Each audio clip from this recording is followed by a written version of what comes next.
After careful consideration, we are unable to offer this.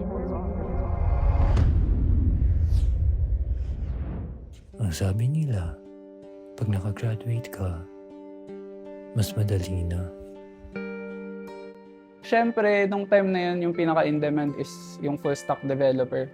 Yun yung gusto ko talagang maland na job after ko makagraduate. Maging full stack developer and then, ayun, mag-build ng applications. Ayun, yung first time sobrang nakakakaba kasi parang nai-intimidate ka dun sa HR na nag-i-interview sa'yo.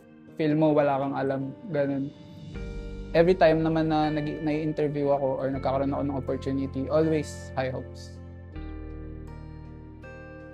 Ngunit hindi lamang si Adrian ang nakakaranas neto. Habang dumarami ang mga nagtatapos, lalong tumitindi ang kompetisyon.